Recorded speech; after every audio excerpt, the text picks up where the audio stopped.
तो जय हिंद दोस्तों, आज की हमारी क्लास है मैथ की बेसिक क्लास रहेगी, जिसमें जिन छात्रों को कुछ भी नहीं आता है एकदम जीरो से हीरो लेवल तक रहेगी, यानी बेसिक से हाई लेवल तक रहेगी। सब बेसिक सारी बातें इसमें, और नेक्स्ट वीडियो में हाई लेवल की बातें होंगी। जितने भी कमजोर छात्र हैं वो सब अच्छे से भी सीख जाएंगे।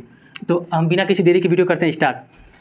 सबसे पहले हम लोग लिए भाजक की बात करें ना, तो भाजक में 3 तरह से प्रश्न बनते हैं, या तो कुल भाजक पूछेगा, या फिर सम भाजक, या फिर विषम भाजक। जैसे मान लीजिए एग्जाम्पल में है 60, तो सबसे पहले 60 का गुणाखंड करते हैं। क्या करते हैं? तो गुणाखंड करते हैं। गुणाखंड कैसे करते हैं? तो गुणाखंड ऐसे करते हैं। कैसे? 2 से कितनी बार? तो 30, 2 से फिर 15, अब 2 से जाएगा तो क्या लेंगे? 3 से तो 5, और 5 से फिर 1। कितने गुणाखंड हुआ? तो 2 के पावर 2, 3 के पावर 1 और 5 का पावर 1। अब इसको मिटा लें। गुणाखंड करना भी सीख लिया आप लोग। अब इससे आगे बढ़ते हैं। जब भी कुल भाजक पूछे ना, तो जो इसकी पावर होता है, इसके पावर में 1 जोड़ लें। क्या जोड़ें? 1। तो 2 में अगर 1 जोड़ेंगे तो क्या होगा? 3, फिर 3 गुणे, फिर इसके पावर में भी 1 जोड़ लें। क्या जोड़ लें? तो 1 जोड़ लें। तो 1 में 1 जोड़ेंगे तो 2, इसमें भी 1 जोड़ लें तो क्या बन गया? 2। अब इसका गुणा कर लें। तो 3 दूना 6 और 6 दूना 12। अगर पूछा है क्या कि 60 का कुल भाजक बताइए। क्या बताइए? कुल भाजक बताइए। तो कितना होगा? तो 12। हमारा आंसर क्या होगा? तो 12। अच्छा, अब पूछे कि मान लीजिए फिर 60 दे रहे हैं, फिर क्या? तो 60। अब पूछे कि सम भाजक बताइए, तो फिर इसका गुणाखंड करिए। तो गुणाखंड तो हम लोग अभी निकाले हैं, 2 का पावर 2 और 3 का पावर 1 और 5 का पावर 1। जब भी सम पूछे ना, जब भी सम भाजक पूछे, सम भाजक, तो इस 2 के पावर में कुछ नहीं जोड़ते। क्या नहीं जोड़ते? कुछ नहीं जोड़ते। इसमें 1 को नहीं जोड़ते। इसमें 1 नहीं जोड़ते, क्या होगा? तो 2। इसमें 1 तो जोड़ेंगे भाई, इसमें 1 जोड़िए। इसके 3 के पावर में 1 को जोड़ देंगे, तो 1 1 2। इसमें भी 1 जोड़ेंगे तो क्या? तो 2। तो क्या हो गया? 2 दूना 4 और 4 दूना 8। 60 का अगर सम भाजक पूछे, सम भाजक, तो इस 2 के पावर में उसके पावर में 1 को नहीं जोड़ते, और आगे बस जो 2 है, 2 को 2 से हम लिख देते हैं। फिर 3 के पावर में 1 जोड़ के 2 और 5 के पावर में 1 जोड़ के 2। तो गुणा करिए फिर, तो कितना हो गया? 8। सम भाजक हमारे कितने हो गए? 8। 60 का सम भाजक कितना हो गया? तो हमारा 8 हो गया। अब आइए विषम भाजक पे। फिर ऐसे ही अगर विषम भाजक पूछे, 60 देके विषम भाजक पूछे, तो इसका गुणाखंड कर लिख लेते हैं। तो 2 का पावर 2, 3 का पावर 1 और 5 का पावर 1। अभी हम लोग पीछे निकाले हैं। जब भी विषम देना, तो विषम वाले में नहीं, जो 2 का पावर इसको गिनते नहीं, इसको काट देते हैं। क्या करते हैं? जब भी विषम पूछे, विषम भाजक पूछे, तो 2 के पावर को काट देते हैं। तो इसके पावर में 1 जोड़ेंगे, 3 के पावर में 1 जोड़िए तो 2, इसके पावर में भी 1 जोड़ेंगे तो 2। तो कितना हो गया? 4। इसमें कितना था? तो 8 आ गया। अगर 60 का कुल भाजक 12, 60 का सम भाजक 8 और 60 का विषम भाजक 4। बेसिक क्वेश्चन है, जो कुल भाजक, सम भाजक, विषम भाजक निकालना आ गया। अब आगे बढ़ते हैं। आगे क्या पढ़ना है? तो आगे है शून्यों की संख्या या नंबर ऑफ जीरोज। तो नंबर ऑफ जीरोज की बात करें ना, तो नंबर ऑफ जीरोज 2 गुणे 5, यानी 2 के पावर 1 और 5 के पावर 1। इसी पे ये नंबर ऑफ जीरोज की स्टार्ट हुई। कितने जीरो हैं? तो 1 जीरो। कितने जीरो हैं? तो 1 जीरो। यहीं से स्टार्ट होगा जीरो की संख्या। यानी कुल मिला के हम ये कहना चाहते हैं कि जो शून्यों की संख्या होती है ना, ये 2 के पावर और 5 के पावर पे डिपेंडेंट होती है, उस पर निर्भर करती है। तो जब भी ऐसा क्वेश्चन दिखे तो क्या करना है? कुछ देखिए ध्यान से क्या करना है। तो सबसे पहले 2 और 5 के पावर को गिन के लिख लें। तो 2 के पावर 8 और 8 और इस 2 के पावर पे 2, तो 2 के पावर 10 कितना हो गया? तो 2 के पावर 10। अब फिर गुणा कर लें, फिर 5 का पावर देख लें। तो 5 का पावर 3, 5 का पावर 3, 3 6 और 6 और 8 कितना? 14। तो 5 के पावर कितने? तो 14। ये 3 का पावर इसको नहीं गिनती, इससे कोई मतलब नहीं, क्योंकि 3 जुड़ेगा तो कोई जीरो बढ़ेगा नहीं। बस हमारा जीरो किससे बनते हैं? तो जीरो 2 और 5 से मिल के हमारे जीरो बनते हैं। तो 3 के पावर से कोई मतलब है नहीं। तो सबसे पहले जब भी ऐसा क्वेश्चन दिखे तो 2 के पावर और 2 के पावर को गिन के और यहाँ पे लिख लें। ठीक, फिर 5 का फिर पावर लिख लें। और इसमें सबसे पहले देखें कि इसमें दोनों में से सबसे कम पावर किसका है। तो आप बोलेंगे 5 का पावर 14 है, तो ये तो कम है नहीं, उससे कम क्या है? 10। 2 का पावर 10 सबसे कम है। तो हमारा आंसर क्या होगा? अगर नंबर ऑफ जीरोज की बात करें, नंबर ऑफ जीरोज तो कितने होंगे? तो 10। हमारा आंसर हो गया 10। इन दोनों के पावर देखें, दोनों के पावर में जिसका कम पावर होगा ना, वही हमारा आंसर हो जाएगा 10। अब इसका लॉजिक क्या है? क्यों भाई कम होगा? उसी का होगा। तो इसका लॉजिक ये है ना कि ये दो 10 बार 5 से मिलेगा ना, 10 बार, कितने बार? 10 बार, तो जीरो बना लेगा। लेकिन जैसे ही ये 10 बार ख़त्म हो गया, तो आगे 2 तो है नहीं, यहाँ 2 तो है नहीं, बल्कि 5 5 कितने बार है? 5 तो 14 बार है। तो अगर 5 11वां बार जब आएगा ना, 11वां बार, तो जब 2 मिलेगा नहीं तो 0 बनेगा नहीं, इसीलिए सबसे कम पावर को रखते हैं, सबसे कम पावर को लेते हैं। ठीक, इस कहने का मतलब कि 5 10 बार होगा तो 2 से मिलेगा तो बन जाएगा। जैसे जब भी 2 और 5 मिलते तो बन जाएंगे, लेकिन जब 5 11वां बार आया होगा ना, जब 11वां बार, तो 2 तो मिलेगा नहीं, क्योंकि 2 तो 10 बार यहाँ पे गिना 0 ला चुका है, तो नहीं मिलेगा तो 0 बनेगा नहीं। तो इस ज़्यादा पावर से कोई मतलब है नहीं। तो सबसे पहले कम, जो इन दोनों में से जो कम पावर होगा ना, वही हमारा आंसर हो जाएगा। बस आप क्वेश्चन देखिए, ये ध्यान रखें कि पावर को यहाँ गिन के लिख लें, उसके बाद से दोनों में जिसका कम पावर है वही हमारा आंसर। ये तो लॉजिक हम बता रहे थे कि मतलब क्यों होता है कम वाला ही। अच्छा, क्वेश्चन इससे रिलेटेड आप लोग क्वेश्चन कर लेंगे। अब बात करते हैं, जब भी ऐसा क्वेश्चन दिखे 6 के पावर कितना है 8, तो सबसे पहले इसको तोड़ते हैं। किस में तोड़ेंगे भाई? तो 2 और 3 में टूटेगा। किस में टूटेगा? 2 और 3 में। अच्छा, पावर की बात करें तो पावर इसमें 8, ठीक, इसमें तो आप बोलेंगे 4×3 12, और इसका पावर भी 9, इसमें 3×5 15, पावर कितना 11। इसमें अगर पावर कहेंगे तो 2 का पावर कितना है 8 है, और 3 का पावर भी 8, इसमें भी 4 का पावर, तो 4 तो टूट जाएगा सर 2 बार में, 2 बार में टूटेगा 4, 2 बार में टूट जाएगा, तो 2 का पावर 9, इसमें भी 2 का पावर 9, और 3 का पावर 9। 5 की बात करें तो 5 का पावर 11, और 3 का पावर 11। अब फिर वही बात कि 2 का पावर कितना यहाँ पे है, तो 2 का पावर 8 यहाँ है, 9 यहाँ है, 9, तो देखने से लग रहा है कि 2 का पावर बहुत ज़्यादा है। सबसे कम पावर किसका है? तो 5 पे पावर 11, दोनों में सबसे कम है। तो हमारा आंसर क्या होगा? नंबर ऑफ जीरोज कितने होंगे? तो 11 होंगे। नंबर ऑफ जीरोज यानी शून्यों की संख्या कितनी होगी? तो 11 होगी। इस प्रश्न में शून्यों की संख्या कितनी होगी? तो 11 होगी। क्यों भाई? तो ये देखने से लग रहा है ना कि 8, 2 के पावर 8 है, 9 है, 9 9 9 18, ऐसे ही बढ़ते चला गया, और 5 के पावर 11 ही थे, हमारा आंसर हो गया ऐसे ही। बस देखते हैं आप लोग क्वेश्चन ऐसा कर लेंगे। अब आगे बढ़ते हैं, बात 3 पे करते हैं, इकाई अंकों की बात करते हैं। इकाई अंक मतलब यूनिट डिजिट, इकाई अंक यानी यूनिट डिजिट बताइए। तो इसको हम 2 भागों में बांटते हैं, पढ़ने के लिए आसानी रहे, इसको हम 2 भागों में बांटते हैं। कैसे? तो पहला जर्नल यूनिट डिजिट और दूसरे को unite digit related two factorial. ठीक, अब जर्नल जैसे ये छोटे मोटे को मतलब एग्ज़ाम में, ग्रुप डी के एग्ज़ाम में ये सब पूछ लिए जाते हैं, SSC GD वगैरह में। जब भी ऐसा दिखे ना तो कुछ नहीं, जब भी इकाई अंक की बात करें, इकाई अंक की, तो लास्ट वाले डिजिट को उठाइए 4, इसमें भी लास्ट वाले डिजिट को उठाइए तो 4 और 6 को जोड़ दीजिए, कितना हो गया? तो 10। अब फिर इसमें भी ये लास्ट वाला डिजिट उठाइए, तो जब इसमें भी लास्ट डिजिट उठाइए तो 0 और 4 को जोड़ेंगे ना तो क्या होगा? तो 4। तो हमारा आंसर क्या है? तो 4। इसका यूनिट डिजिट कितना आ गया? तो 4। यानी कहने का मतलब ये कि जब इन सबों को जोड़ेंगे ना आप ऐसे 6 5, तो जब जहाँ तक जितने लिख के जोड़ेंगे तो अंत में क्या रहा होगा? तो 4 आया होगा। क्या आएगा? तो 4 आएगा। यही पूछ रहा है, तो ये हमारा आंसर हो गया 4। इसको इजी यही करने का सबसे इजी तरीका है, नहीं तो इसे जोड़ के लिखेंगे करेंगे बहुत ज़्यादा समय लग जाएगा, तो इसलिए इसको सबसे इजी तरीका यही है। जब भी अगर ऐसा दिखे तो इसमें भी लास्ट डिजिट लेना, क्या लेना? लास्ट डिजिट लेना है। तो 1 का गुणा 2, यहाँ प्लस का साइन था तो हम लोग प्लस करते थे, अब गुणा का सीन है तो गुणा करेंगे। तो यहाँ अंतिम के 1 लेके यहाँ इस अंतिम का 2 लेंगे, ठीक।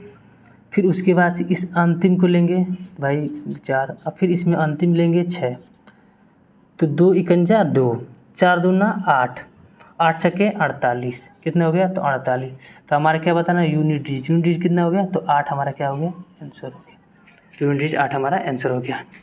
अब बात करते हैं टाइप नंबर 2 पे। टाइप नंबर 2 में 3 तरह से बांटा गया। कैसे? 3 तरह से। एक देखिए, ये जब भी ऐसा दिखे तो इसको क्या करते हैं? 4 से भाग देते हैं। किससे? 4 से काटते हैं। जब भी इसमें पावर दिखे ना, पावर दिखे और यूनिट डिजिट पूछे, मतलब इकाई अंक पूछे, तो 4 से भाग करते हैं। जब 4 से भाग करेंगे तो पूरा कट जाएगा। 4 चौका 16 कट गया, 4 बार में कट गया। तो रिमाइंडर की बात करें तो रिमाइंडर 0। जब भी रिमाइंडर 0 हो तो इसमें इस अंतिम वाले संख्या पे पावर कितना हो जाएगा, तो पावर हो जाएगा 4। पावर कितना हो गया, तो 4। अब 3 कितने बार है, तो 3 4 बार है।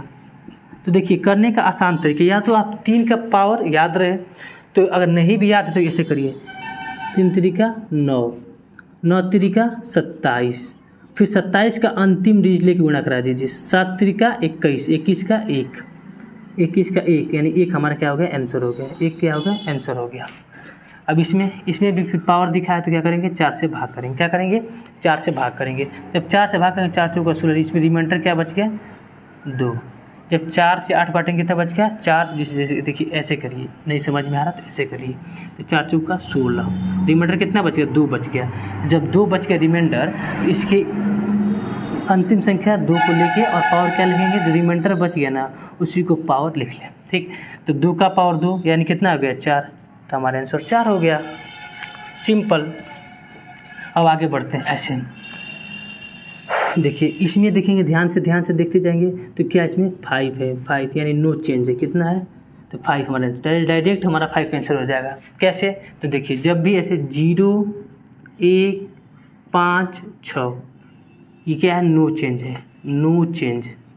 जब भी प्रश्न में अंतिम संख्या पे 5 मिल जाए, 1 मिल जाए, 0 मिल जाए, 6 मिल जाए, तो वो डायरेक्ट हमारा आंसर हो जाए, वो बदलता नहीं है, वो बदलता नहीं है।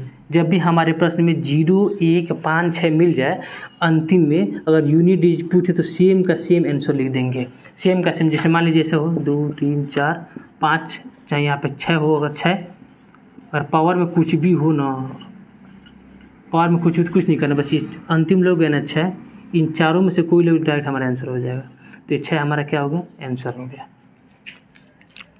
6 क्या हो गया, हमारा आंसर हो गया। अब आगे बढ़ते हैं बाइनरी नंबर पे। इस पे बाइनरी नंबर को हिंदी में कहते हैं द्विआधारी संख्या प्रणाली। द्विआधारी संख्या प्रणाली, किसी भी संख्या को ना 0 और 1 के लिखने की पद्धति को हम बाइनरी नंबर कहते हैं, बाइनरी नंबर सिस्टम कहते हैं। इसका बेस मतलब इसका बेस यानी आधार हमेशा 2 होता है। क्या होता है, तो 2 होता है। अभी समझ में आएगा, इसको करेंगे, जब इसको सॉल्व करेंगे तो समझ में आएगा कि ये बेस 2 क्या कह रहा है।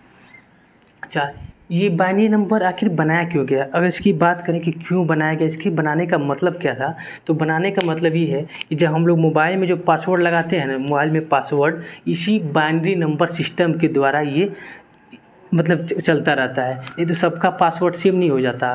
तो इसी बाइनरी नंबर सिस्टम पे बनाया गया सब संख्या बनती है। जैसे हमारा ATM का जो पिन होता है ना, इसी बाइनरी नंबर सिस्टम द्वारा बनता है। इसी बाइनरी नंबर सिस्टम द्वारा वो मतलब कोड बनता गया कि सब लोग का मैच ना हो, ठीक, सेम बना रहे। अब बात करते हैं, अगर पूछे कि 19 का बाइनरी नंबर बताइए, तो बाइनरी नंबर किसका बेस क्या लेना है, बेस हमेशा 2 लेना है। तो यहाँ लिख ले, क्या लिख लें, 19, ठीक, ऐसे कर लें। क्या लेना है बेस, तो बेस लेना है 2। तो 2 9 18, क्या बोलेंगे, 2 9 18, तो क्या बच गया 1। जो इसको जैसे ऐसे करना है, देखिए ऐसे भाग देना, तो 2 9 18, रिमाइंडर क्या है, तो 1। तो ये जो 9 है ना, जो भाग दिए 9, तो 9 को यहाँ लिखते हैं, ठीक। और जो रिमाइंडर जो बच गया है वो इसको यहाँ लिखते हैं, ठीक, ऐसे ही करना है। अच्छा, अब फिर इसमें बेस क्या लेना है, 2 ही लेना है, 2। तो 2 चौका 8, तो क्या बच गया, फिर 1 बच गया। फिर 2 से लेंगे तो 2 दूना 4, तो अब इसमें रिमाइंडर क्या बच गया, 0, रिमाइंडर क्या बच गया, 0। अब फिर 2 लेंगे, 2 इकंजा 2, रिमाइंडर क्या बच गया, 0। अब बाइनरी नंबर लिखते कैसे हैं, तो बाइनरी नंबर नीचे से ऊपर की तरफ लिखते हैं। कैसे लिखते हैं, तो नीचे से ऊपर की तरफ लिखते हैं। तो पहले क्या लिखेंगे, पहले लिखेंगे 1 के बाद से फिर 2 0, फिर 2 1, यानी नीचे की तरफ से लिखना है बाइनरी नंबर। अगर प्रश्न में पूछे कि 19 का बाइनरी नंबर क्या होगा, तो 19 का बाइनरी नंबर ये रहा। इसी तरह कुछ भी दे सकता है, 18 19 20 25, कोई संख्या हो तो उसका बेस हमेशा क्या रखेंगे, 2 रखेंगे।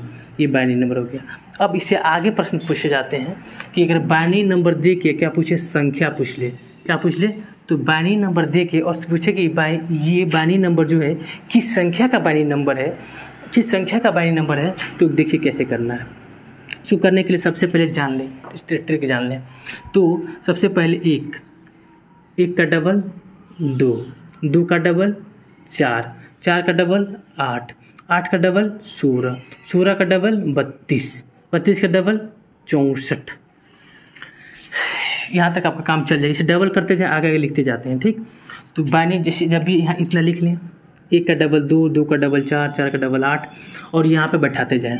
यहाँ से इधर से लिखते हैं 1 2 4 8 16, ऐसे डबल करके लिखना है। 1 का डबल 2, 2 का डबल 4, 4 का डबल 8, 8 का डबल 16।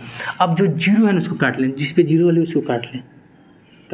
अब इसको जोड़ के लिख दें 16 और 2 18, 18 1 19, कितना हो गया? तो 19।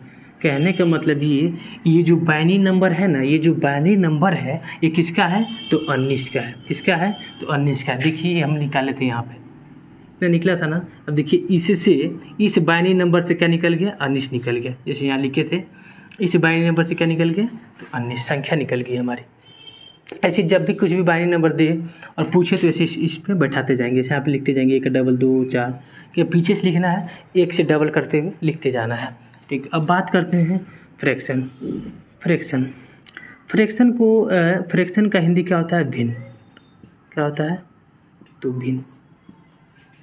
फ्रैक्शन का हिंदी क्या होता है? भिन्न।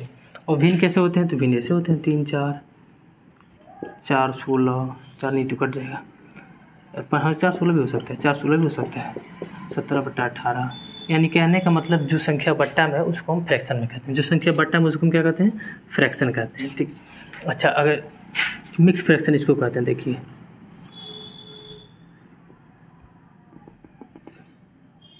किसको क्या कहते हैं? मिक्स फ्रैक्शन कहते हैं। मिक्स फ्रैक्शन इसको क्या कहते हैं? Mix fraction. इससे जुड़ी बात ये कैसे रहता है? ऐसे रहता है, इसको हम लोग मिक्स फ्रैक्शन कहते हैं। अच्छा, अगर मान लीजिए अगर फ्रैक्शन से क्वेश्चन पूछे कि किसी क्लास में 1/4 कितने हैं? बॉयज हैं। किसी क्लास में 1/4 क्या है? तो बॉयज हैं। तो गर्ल्स की संख्या बताइए। क्या बताइए? तो गर्ल्स की संख्या बताइए। तो देखिए कैसे करते हैं, इसका ट्रिक है। 4 में से 1 गया तो 3, और बट्टे में क्या? तो 4। कितने गर्ल्स हैं? तो 3/4। ये लॉजिक तो आप लोग समझ गया। अच्छा, जब भी ऐसे दे कि मान लीजिए कि 1 माइनस 1/6, जब भी किसी फ्रैक्शन यानी भिन्न में से एक को घटाना हो, क्या करना हो? 1 को घटाना हो, तो देखिए क्या करता है, कुछ नहीं, ट्रिक से काम करिए, ट्रिक से। तो 6 में से 1 गया, तो अब बोलेंगे 5/6 हमारा आंसर हो गया। 5/6 हमारा आंसर हो गया। जैसे मान लीजिए 1 माइनस 1/9, तो देखिए क्या करना है, 9 में से 1 गया 8/9। जब भी किसी फ्रैक्शन या भिन्न में से एक को घटाते हैं तो नीचे वाले तुरंत घटा कर तुरंत यहाँ पे आंसर लिख देना है, ठीक। फ्रैक्शन से जुड़ी बातें हो गई। अब आगे बढ़ते हैं हम लोग। आप लोग स्क्रीनशॉट करना चाहते हैं तो कर लीजिए। उसके बाद फिर आगे बढ़ते हैं, कुछ और बेसिक बातें की तरफ चलते हैं आगे।